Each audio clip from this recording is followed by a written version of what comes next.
الحمد للہ رب العالمین والصلاة والسلام علی قائد المجاہدین اما بعد رب اشرح لی صدری ویسر لی امری واحلل عقدۃ من لسانی یفقہوا قولی. سامعین کرام، آج کی صلاۃ تراویح کی پاڑی کی تلاوت کی گئی. الحمدللہ ہمارے 11 پارے مکمل ہوئے. آج کی صلاۃ تراویح کا آغاز 11 پارے سے ہوتا ہے. یا تذرون الیکم، اس کا آغاز ہوتا ہے. اللہ رب العالمین غزوہ تبوک کا وہی قصہ یہاں پر بھی دوہرا رہے ہیں کہ منافقین آپ کے پاس آئیں گے اور مختلف قسم کے جھوٹے عذر پیش کریں گے. اللہ رب العالمین رسول اکرم صلی اللہ علیہ وسلم کو منافقین کے عذر پیش کرنے سے پہلے یہ تمام واقعات بتا دیتے ہیں اور کہہ دیتے ہیں کہ اس طریقے سے وہ آئیں گے اور جھوٹے اپنے جو بہانے ہوں گے وہ تراشیں گے، لیکن آپ اس پہ یقین مت کیجیے گا. اور اسی طرح غزوہ تبوک میں جو مسلمان شریک نہ ہوئے تھے، اس میں سے 3 ایسے مسلمان تھے جو کہ بس جن کے ایمان میں اور اخلاص میں کوئی شک نہ تھا، لیکن وہ اپنی کمزوری اور سستی کی بنا پر وہ غزوہ تبوک میں شرکت نہ کر سکے.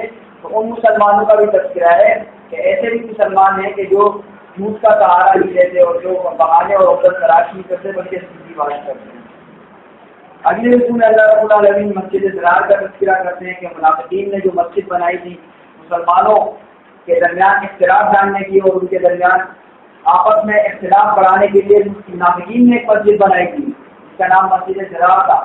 اللہ رب العالمین نے حضور اکرم صلی اللہ علیہ وسلم کو اس مسجد میں جانے سے منع کیا اور اس مسجد کو جلانے کا حکم دیا، کیونکہ اس مسجد کی بنیاد وہ تقویٰ پر نہیں تھی بلکہ اختلاف پر تھی اور مسلمانوں کے درمیان لڑائی جھگڑا پیدا کرنے پر تھی.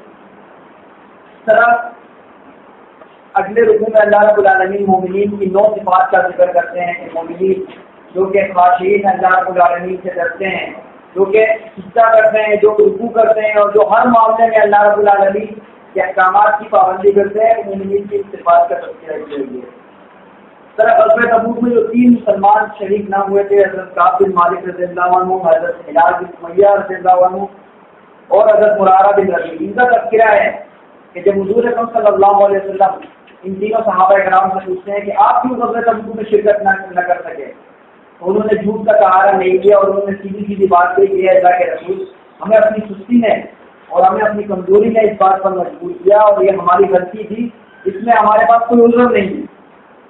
تو حضور اکرم صلی اللہ علیہ وسلم نے ان سب کا، ان تینوں صحابہ کرام کا 50 دن تک بائیکاٹ کیا.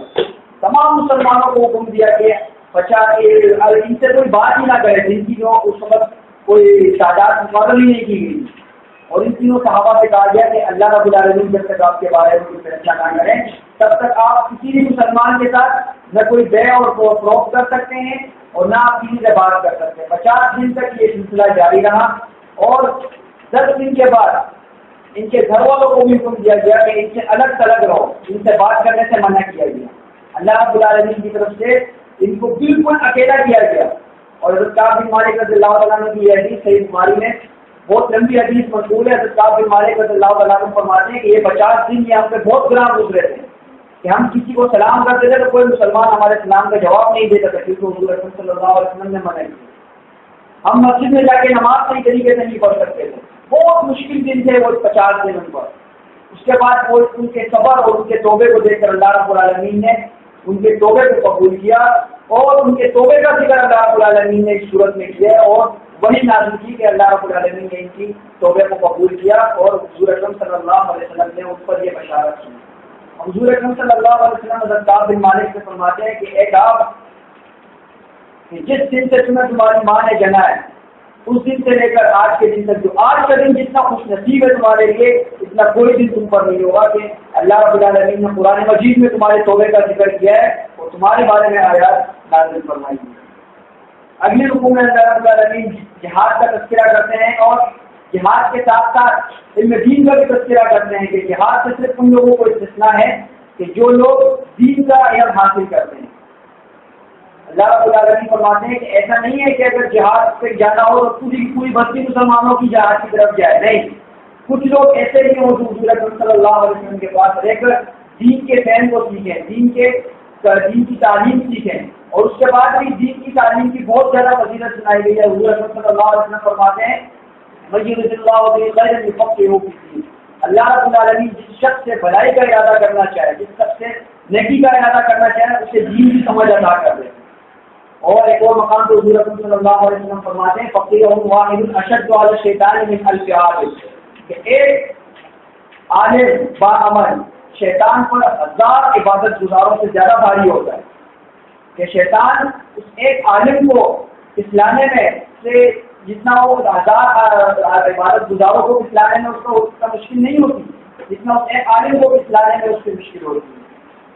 اگلے رکوع میں اللہ رب العالمین نے حضور اکرم صلی اللہ علیہ وسلم کے لیے اپنے اسماء الحسنی میں سے 2 نام منتخب کر کے حضور اکرم صلی اللہ علیہ وسلم کو عطا کیے کہ اے نبی آپ رؤوف اور رحیم ہیں، یعنی آپ بے حد شفیق اور بے حد مہربان ہیں اپنی امت کے لیے. اور اسی مہربانی کی وجہ سے کہ حضور اکرم صلی اللہ علیہ وسلم کو اپنی امت سے بہت زیادہ پیار اور لگاؤ تھا، اللہ رب العالمین نے اپنے 2 نام رؤوف اور رحیم حضور اکرم صلی اللہ علیہ وسلم کو دیے. اگلے رکوع میں ذکر ہے کہ جو ذات رب ہے، رب کی صفت ہے جس میں، اور جس ذات میں خالق ہونے کی صفت ہے کہ وہ پیدا کرتا ہے، تو وہ ذات معبود بننے کے لیے لائق ہے. جس نے ہمیں بنایا اور جو ہمیں پالتا ہے تو وہ اس بات کے بھی لائق ہے کہ اس کی عبادت کی جائے اور اس کے احکامات کی تعمیل کی جائے. اگلے رکوع میں ذکر ہے کہ نظام قدرت میں غور و فکر کرنے کے بعد انسان 2 گروہوں میں تقسیم ہو جاتا ہے. پہلا گروہ وہ ہے کہ جو اس کی تکذیب کرتا ہے، دوسرا گروہ وہ ہے جو اس کی تصدیق کرتا ہے. اور اس طرح جو تکذیب کرتا ہے، تکذیب جھٹلاتا ہے، ان کا انجام بتایا گیا کہ انہیں جہنم کی آگ میں جلایا جائے گا. اور جو تصدیق کرتے ہیں اللہ رب العالمین کے قدرت کی نشانیوں پہ غور و فکر کر کے اللہ رب العالمین کی معرفت کو پہچانتے ہیں، ان کے لیے جنت کا وعدہ کیا گیا. اگلے رکوع میں اللہ رب العالمین فرماتے ہیں کہ تکذیب کی وجہ انسان تکذیب کیوں کرتا ہے، کی وجہ بتائی گئی ہے کیونکہ انسان کی فطرت میں جلدی پن ہے، عجلت ہے، ہر چیز میں جلد بازی کرتا ہے، ہر چیز میں جلد بازی کرتا ہے. اور یہاں پہ ذکر ہے کہ انسان اتنا جلد باز ہے کہ وہ کبھی کبھار اپنے لیے اور اپنی اولاد کے لیے بھی ہلاکت اور عذاب کی دعائیں مانگنے لگتا ہے. انسان کی فطرت میں جلدی پن، وہ ہر کام میں جلدی کرتا ہے، تو اس وجہ سے وہ تکذیب کرنے پر آمادہ ہو جاتا ہے. اگلی رکوع میں تکذیب کرنے والوں کا تذکرہ ہے کہ تکذیب کرنے والے اپنے تکذیب میں اور جھٹلانے میں اتنا آگے بڑھ جاتے ہیں کہ قرآن، اللہ اور حضور اکرم صلی اللہ علیہ وسلم کا مذاق اڑانے لگتے ہیں اور حضور اکرم صلی اللہ علیہ وسلم سے کہتے ہیں کہ آپ کوئی دوسرا قرآن لے آئیے یا اس قرآن میں کوئی تبدیلی کیجیے کیونکہ اس میں ہمارے مرضی کے آیات اور احکامات شامل نہیں ہیں. اللہ حضور اکرم صلی اللہ علیہ وسلم ان کے اس سوالوں کا بہت تسلی کے ساتھ یہ جواب دیتے ہیں کہ مجھے اس میں کوئی اختیار نہیں، کیونکہ یہ میری کتاب نہیں ہے، یہ اللہ رب العالمین کی کتاب ہے. اور اگر آپ سمجھتے ہیں کہ یہ میری کتاب ہے، یہ میں نے لکھی ہوئی ہے، تو میں نے آپ کے درمیان 40 سال اپنے گزارے ہیں اور آپ ہی لوگوں نے مجھے صادق اور امین کا لقب دیا ہے، آپ ہی لوگوں نے مجھے یہ لقب دیا ہے کہ میں کبھی جھوٹ نہیں بولتا. تو میں جب لوگوں کے ساتھ جھوٹ نہیں بول سکتا تو میں اس ذات کے اوپر کس طریقے سے جھوٹ باندھ سکتا ہوں جو کہ ہم سب کا خالق ہے اور مالک ہے. تو یہ دلیل سن کر مشرکین خاموش ہو گئے اور ان کے پاس کوئی جواب نہ رہا. اگلی آیت میں اللہ رب العالمین فرماتے ہیں کہ عقل سلیم والا شخص، جس کے پاس عقل ہو، جو عقل سے فائدہ اٹھاتا ہو، وہ شخص یہ جانتا ہے کہ یہ قرآن مجید یہ وحی ہے اور یہ وحی کے بغیر یہ کچھ نہیں ہو سکتا، یہ وحی کا کلام ہے اور اللہ رب العالمین کا کلام ہے. اگلے رکن میں اللہ رب العالمین تمام انسانوں سے سوال کرتے ہیں کہ کیا آسمان اور زمین میں سے تمہیں رزق کون دیتا ہے. اللہ رب العالمین تمام انسانوں سے سوال کرتے ہیں کہ مجھے جواب دو، تمہیں رزق کون دیتا ہے. میں آسمان اور زمین کے ذریعے سے تمہیں رزق کھلاتا ہوں، تم مجھے نہیں کر جانتے. تمہارے آنکھوں اور کانوں کا مالک کون ہے؟ اس سے تمہاری یہ آنکھیں تخلیق کی، اس سے تمہارے یہ زبان میں نے تخلیق کی، بولنے کی صلاحیت کی، دیکھنے کی، سننے کی، ہر قسم کی صلاحیت کی. اللہ رب العالمین نے استفسار کر رہے کہ یہ تمام سب صلاحیتیں تمہیں کس نے دی ہیں. اور اس کے آگے اللہ رب العالمین فرما رہا ہے کہ یہ تمام چیزیں دیکھ کر بھی تم مجھ سے ڈرتے کیوں، یہ تمام چیزیں دیکھ کر بھی تمہیں خوف نہیں آتا. اگلے آیت میں فرمایا جاتا ہے کہ کفار کے انکار کی سب سے بڑی وجہ جہالت ہے اور عدم علم ہے. اور قرآن میں سراسر نصیحت اور شفاعت قرآن کی ایک ایک آیت میں شفا پائی گئی. اگلے رکوع میں نصیحت کے 3 حصے نصیحت کے طور پر ذکر کیا جاتا ہے. حضرت نوح علیہ السلام کا تذکرہ ہے کہ جن کی عمر اور جن کی دعوت کا عرصہ تمام انبیاء سے زیادہ تھا، 950 سال تک وہ تبلیغ کرتے رہے.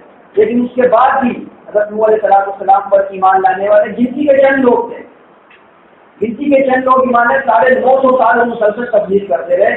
لیکن گنتی کے چند لوگ 10 سے 20 تک لوگ اس پر ایمان لائے اور باقی ان کی قوم اس پر ایمان نہیں لائی.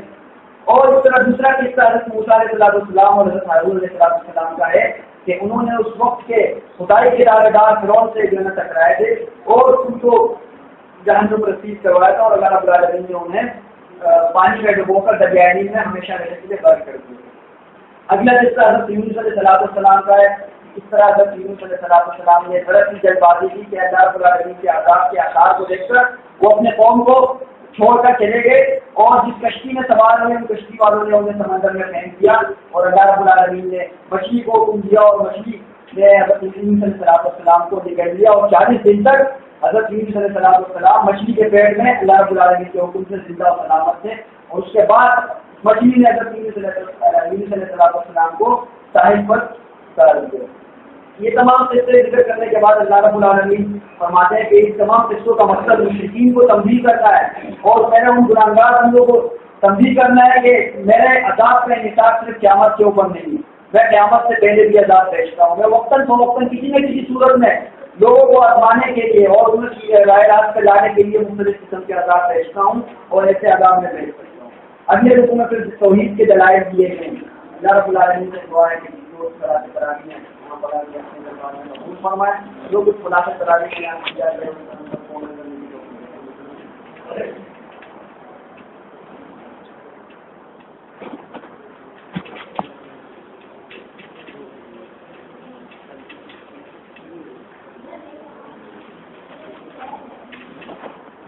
کل نماز اثر کے بعد عمران بھائی کے گھر میں جب قرآن ہے، تمام ساتھی کو گزارش ہے کہ نماز اثر کے بعد عمران بھائی کے گھر میں اللهم صل وسلم وبارك على محمد النبي الأمي وعلى آله وصحبه وسلم. اللهم إنا نسألك الهدى والتقى والعفاف والغنى. اللهم إنا نعوذ بك من عذاب جهنم. اللهم إنا نعوذ بك من عذاب القبر. اللهم إنا نعوذ بك من فتنة المسيح الدجال. اللهم إنا نعوذ بك من فتنة المحيا والممات. اللهم انصر الإسلام والمسلمين. اللهم انصر المسلمين في برما. اللهم انصر المسلمين في كشمير. اللهم انصر المسلمين والمجاهدين في كل مكان. اللهم ربنا آتنا في الدنيا حسنة وفي الآخرة حسنة وقنا عذاب النار. سبحان ربك رب العزة عما يصفون وسلام على المرسلين والحمد لله.